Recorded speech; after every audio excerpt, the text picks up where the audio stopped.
जय हिंद, जय भीम, नवोदय। तो हमको उम्मीद है कि अभी जो वॉइस आपको जो मिलेगा पूर्ण रूप से बोल्डली मिलेगा, अच्छे से मिलेगा। तो हम जानते हैं कि कुछ एक वीडियो डाला गया था आपको कि जिसमें देखा गया कि चंद्रगुप्त मौर्य के बारे में पढ़ाया गया था, तो उसमें पूर्ण रूप से इसको ख़त्म नहीं किया गया था, जल्दीबाजी में तो शुरुआत हुआ था। तो हम चाहेंगे कि आप लोग इस पर ध्यान से देंगे। ये इसको पहले पढ़ा दिया गया है और ज़्यादा लॉन्ग वीडियो ना होने के कारण उसको पहले तय कर दिया गया इसको, इसलिए आपको बताने में आसान हो जाएगा। ध्यान से देखिएगा। चलिए, तो हम जानते हैं कि मौर्य वंश का जो उदय होता है, मौर्य वंश अपना जो राज साम्राज्य था स्थापित करना चाहता था। कहाँ? मगध में। मगध जो होता है कि 16 को महाजनपद होता है, उसमें एक मगध था। मगध एक राज्य था जिसमें आज हम लोग उसको पाटलिपुत्र में स्थित है। कहाँ है? पाटलिपुत्र में। पाटलिपुत्र में स्थित है, यानी अभी इसका राजधानी गिरिब्रिज में हुआ करता था मगध साम्राज्य का। मगध जो था महाजनपदों में, वहां पर इन्होंने अपना मौर्य वंश ने राज्य स्थापित करना चाहता था। तो प्रश्न पूछता है कि मौर्य वंश का संस्थापक कौन था? तो हम जानते थे कि मौर्य वंश का संस्थापक चंद्रगुप्त मौर्य है। तो चंद्रगुप्त मौर्य का जन्म कब होता है? 345 ईसा पूर्व में। कब? 345 ईसा पूर्व में होता है। और इनका जन्म कहाँ होता है? पुष्पपुरी में। पुष्पपुरी कहेंगे या चाहे कुसुमपुर कहेंगे। तो प्रश्न ज्यादा होगा कि उनका जन्म कब हुआ है और उनका जन्म कहाँ हुआ है। तो याद रखिएगा, कहाँ हुआ था? पुष्पपुरी या कुसुमपुर में। ये कहाँ पड़ता है? ये भी क्या है? पटना में है। पाटलिपुत्र। पाटलिपुत्र में एक जगह है, अभी जो हम लोग क्या बोलते हैं? पटना। पटना बोलेंगे हम लोग कि जो पटना में स्थित है। तो चंद्रगुप्त मौर्य का जन्म कहाँ था? पुष्पपुरी या कुसुमपुर में हुआ था। और इनका जो मृत्यु कहाँ हुआ था? 298 ईस्वी में हुआ था। कब हुआ था? 298 ईसा पूर्व में। 298 ईसा पूर्व में कहाँ हुआ था? श्रवणबेलगोला में। कहाँ हुआ था? तो चंद्रगुप्त मौर्य का मृत्यु श्रवणबेलगोला में हुआ था। और कहाँ? कर्नाटक में। ये श्रवणबेलगोला कहाँ पड़ता है? याद रखिएगा, कर्नाटक में। ये कर्नाटक में श्रवणबेलगोला जो एक स्थान है वो कहाँ पड़ता है? किस राज्य में? कर्नाटक में। तो इनका जो जन्म हो गया और ये 47 वर्ष की उम्र में इनका मृत्यु होता है। क्या होता है? मृत्यु हो जाता है 47 वर्ष में। प्रश्न यहां से पूछ सकता है, आजकल के कंपटीशन जमाना है, प्रश्न कहां से कैसे पूछा जाए, कैसे पूछ सकता है, कभी उम्मीद नहीं ला सकते हम लोग। इसलिए उसको बारीकी से जानना होगा। इसके पूर्ण जानकारी इस हम लोग वीडियो में जानना चाहते हैं, तो इस पर ध्यान रखिएगा कि उनका जो जन्म होता है कि कितने वर्ष में उनका मृत्यु हो गया था? 47 वर्ष में उनका मृत्यु हो गया था। शासन कितने वर्ष किए थे? तो 24 वर्ष में उन्होंने शासन किया था। कुल 47 वर्ष तक तो जिए थे और 24 वर्ष केवल शासन किए थे। 47 वर्ष मतलब हुआ था, फिर उनका मृत्यु होता है। अब हम जानेंगे कि चंद्रगुप्त मौर्य कौन था भाई। तो प्राचीन काल का कौन? प्राचीन काल का एक शक्तिशाली राजा था। तो प्राचीन काल किसे कहते भाई? तो ध्यान दीजिएगा, प्राचीन काल जब मानव का उदय हुआ था, जब हम लोग का उदय हुआ था, उससे 10वीं सदी तक, मतलब कि जब उनका उत्पत्ति हुआ, उदय हुआ, उससे 10वीं सदी तक जो था, उनके बीच की जो अंतराल होती है उसको क्या बोलते हैं? प्राचीन काल का इतिहास। क्या बोलते हैं? प्राचीन काल का इतिहास। कब? जब मानव उत्पत्ति होता है तब से 10वीं सदी के बीच के अंतराल को प्राचीन भारत का इतिहास बोलते हैं। हेलो का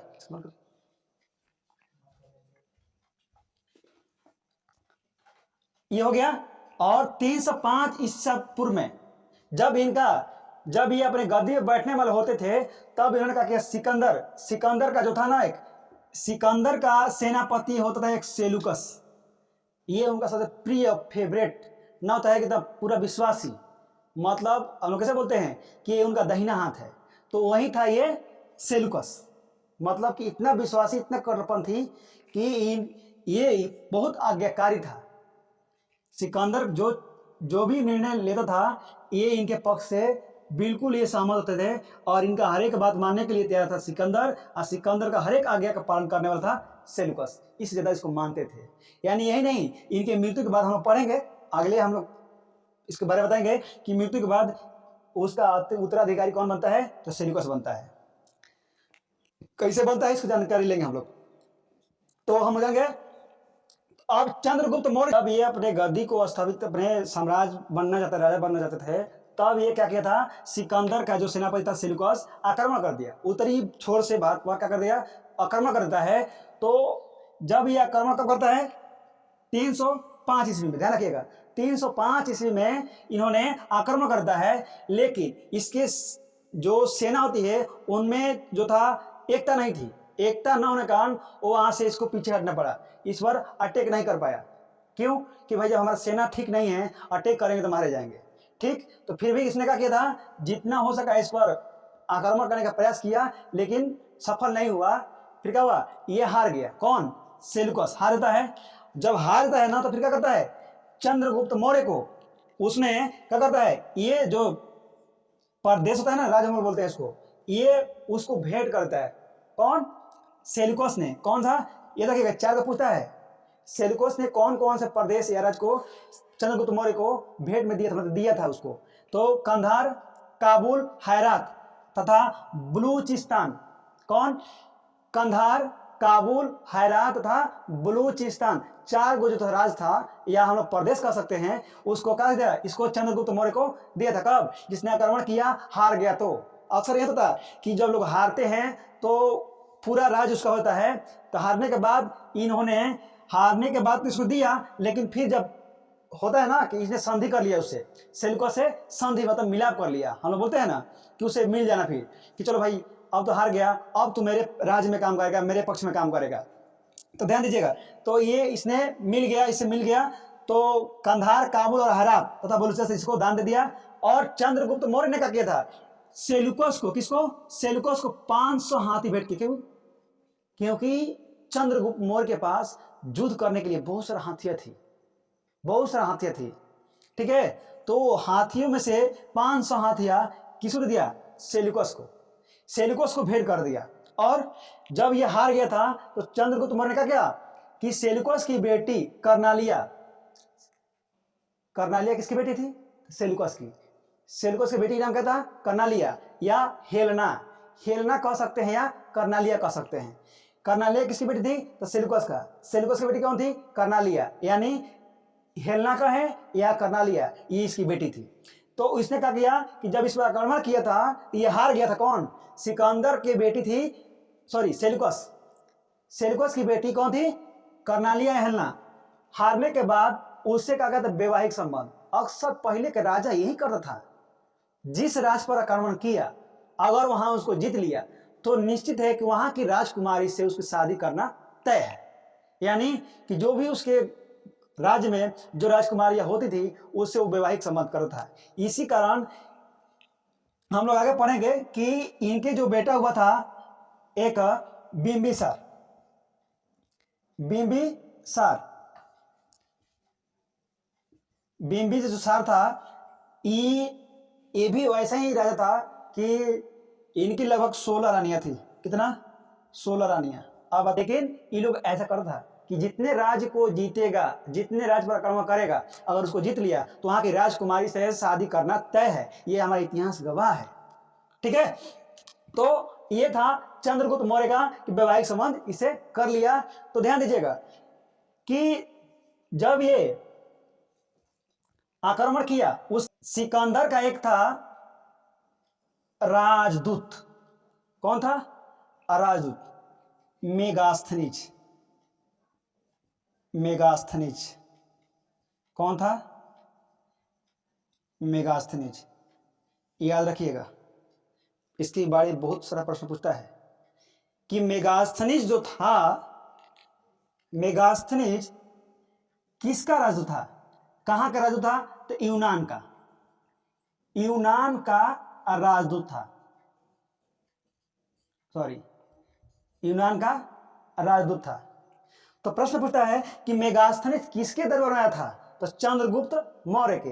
ये कितना बार प्रश्न पूछ सकता है, ये बीपीएससी में ज़्यादातर प्रश्न पूछ सका है। और ज़्यादातर ये 12 क्लास के बच्चों के ज़्यादा सवाल ये पूछ सका है कि मेगास्थनीज जो था, मेगास्थनीज किसके दरबार में आया था? मेगास्थनीज चंद्रगुप्त मौर्य के दरबार में आया था। और ये किसका था जी? ये सिकंदर का राजदूत था। सिकंदर ने अब उस पर आक्रमण करा था जी। तो ये कैसे क्यों आया था भाई? कि सिकंदर ने उसको भेज दिया कि जाओ, आज हम लोग होता है ना कि अपना खुफिया विभाग से एक होता है ना कि उसके अंत जानने के लिए हम लोग भेजते हैं कि जाओ उसका अंत बता दो कि कहाँ कौन चीज़ है। और कहीं चोरी करना होता है तो पहले चोर क्या करता है? पहले जाता है, घूम के देखता है पहले कहाँ कौन चीज़ रखा है, मतलब आप में मिल कर वो इस रहता है कि लग रहा है कि ये तो अपराधी में है। तो ठीक उसी प्रकार ये था ना मेगास्थनीज, यूनान का था, ये सिकंदर का राजू था।